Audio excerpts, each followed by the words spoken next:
सांगली जिल्ह्यातील सर्वात मोठं वस्त्र दालन, महांकाली कलेक्शन होलसेल दालन, नवरदेव नवरी आणि संपूर्ण परिवारासाठी लग्न बस्ता, आहेर साड्या आणि वेगवेगळ्या डिझाईन्स मध्ये भरपूर व्हरायटी, तेही होलसेल दरामध्ये, फक्त आणि फक्त महांकाली कलेक्शन मध्येच.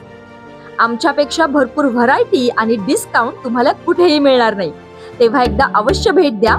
महांकाली कलेक्शन, महांकाली साखर कारखान्यासमोर, मेन रोड, कवठे महांकाळ.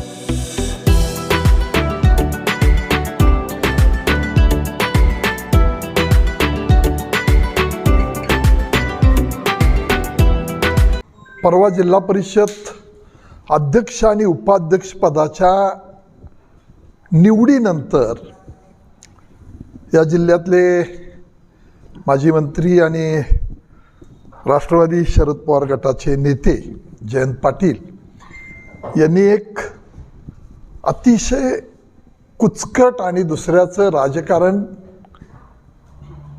अडचणीत यावं या उद्देशातून त्यांनी एक माझ्यावर स्टेटमेंट केलं.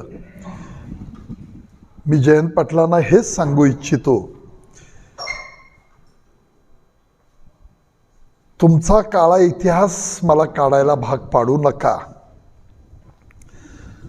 तुम्ही भाजपमध्ये येण्यासाठी किती वर्ष प्रयत्न करताय आणि किती वेळा उंबरे झिजवलेत याचा साक्षीदार म्हणून सुद्धा संजय पाटील आहे.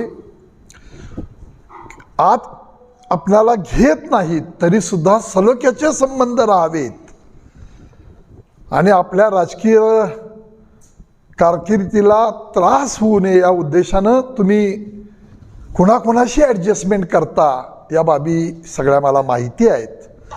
स्वतःच्या मतदारसंघापासून गावातले दोन्ही गट आपणच सांभाळायचे, एकमेकाला झुजवायचं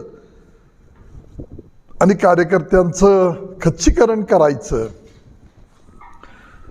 तुम्हाला वाटत असेल की तुम्ही काही या जिल्ह्यातले राजकीय बोलके भावले म्हणून काही लोकांना वापरलं, खांद्यावर हात ठेवून तुम्ही कुणाकुणाशी विश्वासघाताचं राजकारण केलं, तेव्हा ते काढायला मला भाग पाडू नका. संजय पाटील हा संघर्षातनं तयार झालेला, लोकांनी तयार केलेला कार्यकर्ता आहे.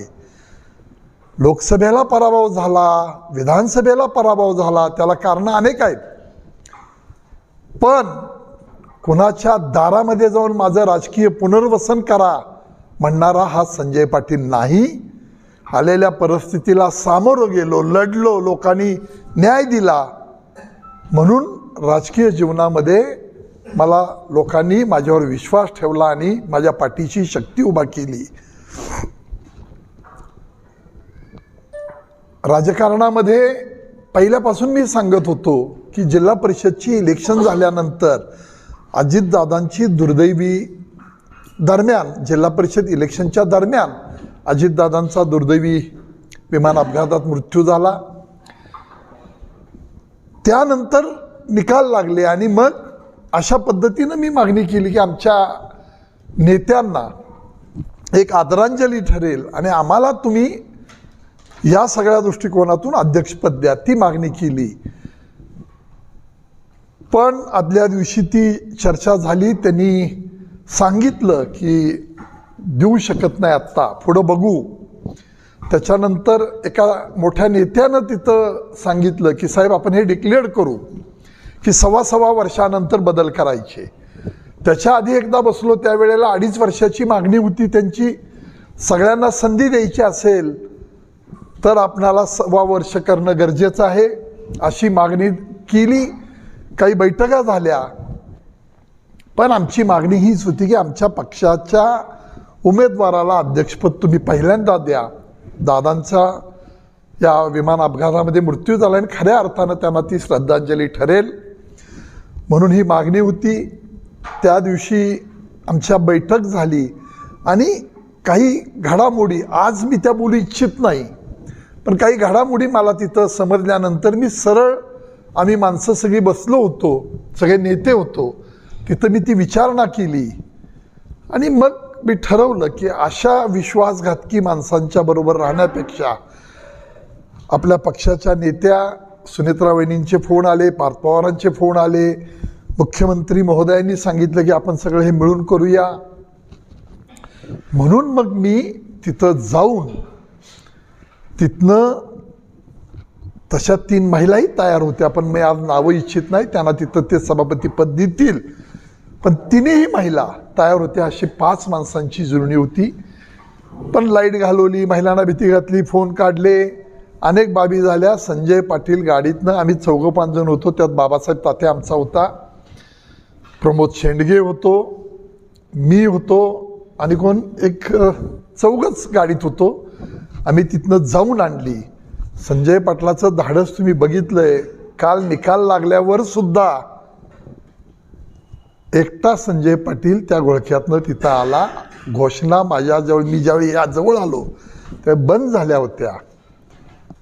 या सगळ्या प्रक्रिया त्यांना माहिती आहेत. त्या विषयाकडं जयंत पाटलांनी आगीशी खेळ खेळू नये.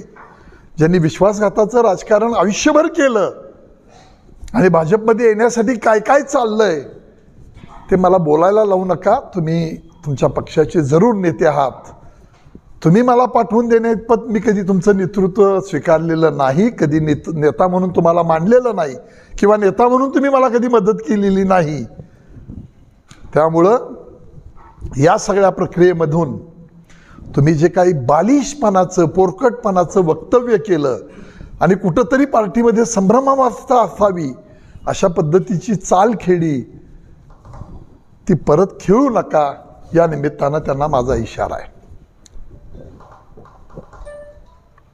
खुशखबर, मूळव्याधीचे आधुनिक उपचार आता आपल्या कवठेमहांकाळ शहरामध्ये उपलब्ध. सुविधा, आधुनिक लेझर मशीन, दुर्बिणीतून तपासणी, ऍडमिटची गरज नाही. पोट विकार, गुद्ध विकार यावर आयुर्वेदिक उपचार व सल्ला. मूळव्याधी, शर, भगंदर, पायलोनायडल, सायनस यावर लेसर व आयुर्वेदिक खात्रीशीर उपचार. हर्निया, अपेंडिक्स, कान, नाक, घसा व स्त्रीरोग चिकित्सा, गर्भाशय काढणे इत्यादी सुविधा आता आपल्या कवठेमहांकाळ शहरामध्ये डॉक्टर आलमगीर मुजावर यांच्या आशीर्वाद हॉस्पिटलमध्ये उपलब्ध. आमचा पत्ता दत्त मंदिर, जुना Agalgaon road, Kolekar petrol pump शेजारी, कवठेमहांकाळ.